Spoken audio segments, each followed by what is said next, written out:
This week's strange but true story focuses on the Zodiac killer. What's so strange about a serial killer, I hear you ask? Apart from being pathological, of course. Well, it really comes down to two things. One, the fact that he has remained unidentified for so long, even after incriminating himself through much evidence. And two, the fact that his victims were all random, which meant he had no real motive to murder them except for wanting fame and notoriety.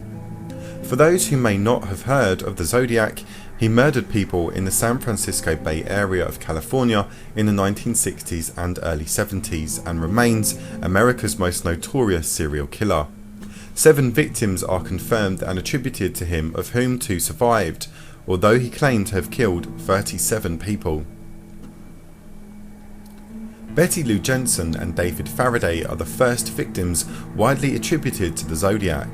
On December 20th, 1968, on Lake Herman Road, just inside the Benicia city limits, the young couple, who were only 16 and 17, were shot to death. At about 10:15 p.m, Faraday parked his mother's Rambler in a gravel turnout, which was a well-known lover's lane. Shortly after 11 p.m, their bodies were found by Stella Borges, who lived nearby. The Solano County Sheriff's Department investigated the crime, but no leads developed. Utilising available forensic data, Robert Graysmith postulated that another car pulled into the turnout just prior to 11 p.m. and parked beside the couple. The killer apparently exited the second car and walked toward the Rambler, possibly ordering the couple out of the Rambler. Jensen appeared to have exited the car first, yet when Faraday was halfway out, the killer apparently shot Faraday in the head. Fleeing from the killer, Jensen was gunned down 28 feet from the car with 5 shots through her back. The killer then drove off. Just before midnight on July 4th, 1969, Darlene Ferrin and Michael Magoo drove into the Blue Rock Springs Park in Vallejo, 4 miles from the Lake Herman Road murder site, and parked up. While the couple sat in Ferrin's car, a second car drove into the lot and parked alongside them, but almost immediately drove away. Returning about 10 minutes later, this second car parked behind them. The driver of the second car then exited the vehicle, approaching the passenger side door of Ferrin's car, carrying a flashlight and a 9mm Luger. The killer directed the flashlight into Magoo's and Ferrin's eyes before shooting at them, firing 5 times. Both victims were hit and several bullets had passed through Magoo and into Ferrin. Magoo survived the attack despite being shot in the face, neck and chest. On September 27, 1969, Pacific Union College students Brian Hartnell and Cecilia Shepard were picnicking at Lake Berryessa on a small island connected by a sand spit to Twin Oak Ridge.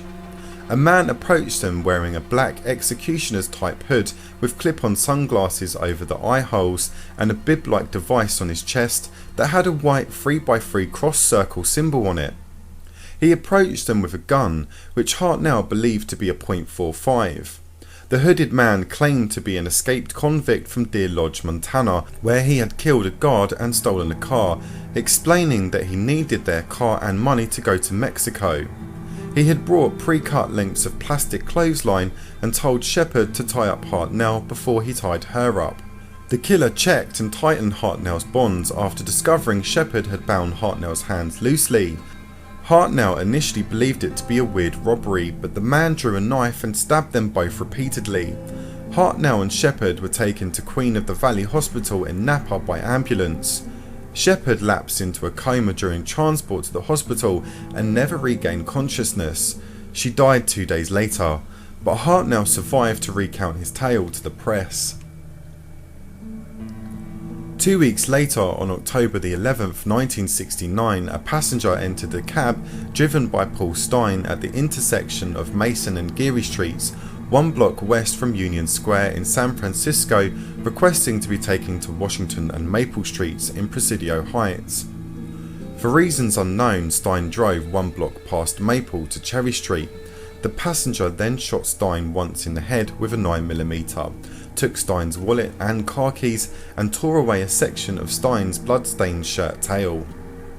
The passenger was observed by 3 teenagers across the street at 9:55 p.m. who called the police while the crime was in progress. They observed a man wiping the cab down before walking away towards the Presidio, 1 block to the north. The 3 teen witnesses worked with a police artist to prepare a composite sketch of Stein's killer. Then, a few days later, this police artist returned, working with the witnesses to prepare a second composite sketch of the killer. On the night of March 22, 1970, Kathleen Johns was driving from San Bernardino to Petaluma to visit her mother.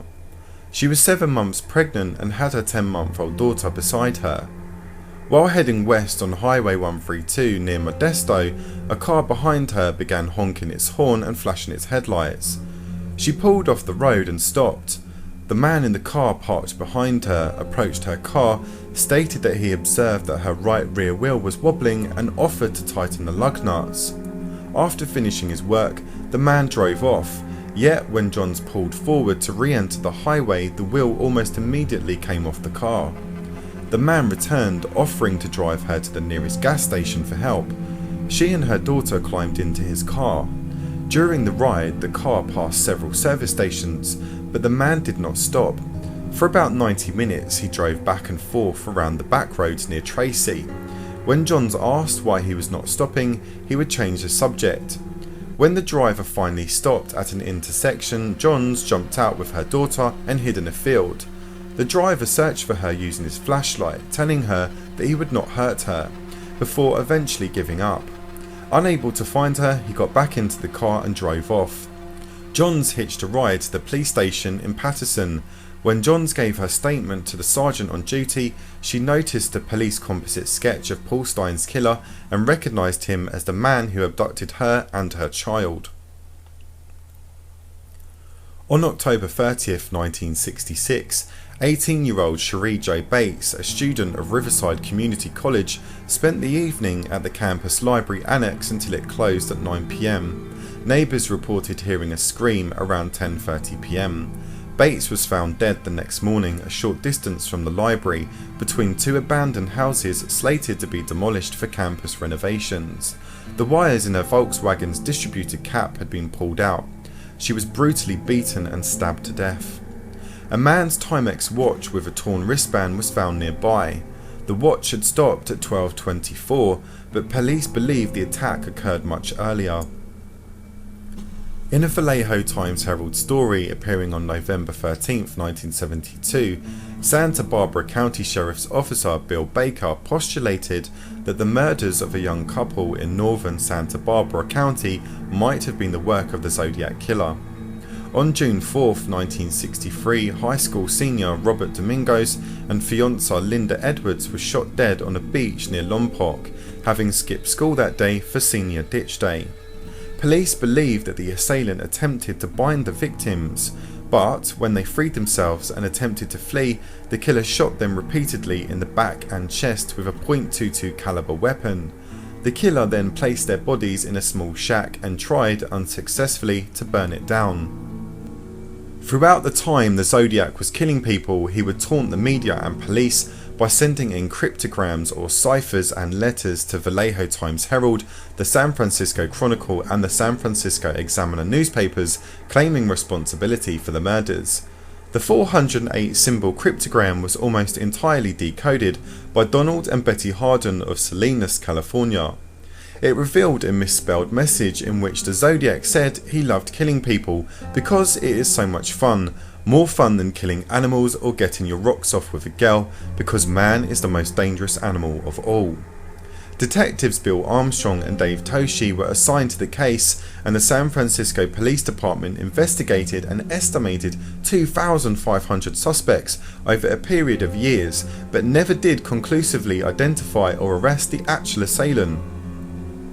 True crime author and former San Francisco Chronicle cartoonist Robert Graysmith wrote 2 separate works on the Zodiac, 1986's Zodiac and 2002's Zodiac Unmasked. He identified a man named Arthur Lee Allen as the most likely suspect. Allen died in 1992, however he was never definitively linked to the murders. In 2014, Gary Stewart released a book titled The Most Dangerous Animal of All. He purports that his biological father, Earl Van Best Jr., who passed away in 1984, is the Zodiac killer. He goes on to say that he reached this conclusion after years of research, which included forensic experts comparing notes from the killer with his dad's handwriting on his marriage certificate. He also discovered his father's initials within the cryptograms that the Zodiac sent to the newspapers. In April 2004, the San Francisco Police Department marked the case inactive, citing caseload pressure and resource demands, effectively closing the case. However, they reopened their case sometime before March 2007. The Zodiac killer remains unidentified, and it is more than likely that he's already passed away, which means he will never be brought to justice for the crimes he committed. It's scary to think that a serial killer can go so long without being arrested or identified when he gave them so many opportunities and leads. It must have been so frustrating for the police, particularly when faced with journalists who were also investigating the killer without any professional experience of solving homicides. This has been an utterly fascinating story to research, if a little morbid, as I've always had a fascination with criminal psychology. I found myself trying to identify who the Zodiac was, and after reading up some information from Gary Stewart, it could well be his deceased father. He matches a police sketch of the killer, and his father also has a questionable past, including raping Gary's mother. So, who do you think the Zodiac is? Is it Earl Van Best Jr. or is it Arthur Lee Allen? Could it have even been Rick Marshall, who is still considered a very strong suspect by investigators? Let me know your thoughts in the comments section. Tune in next Sunday for another Strangeries story. Thanks for watching.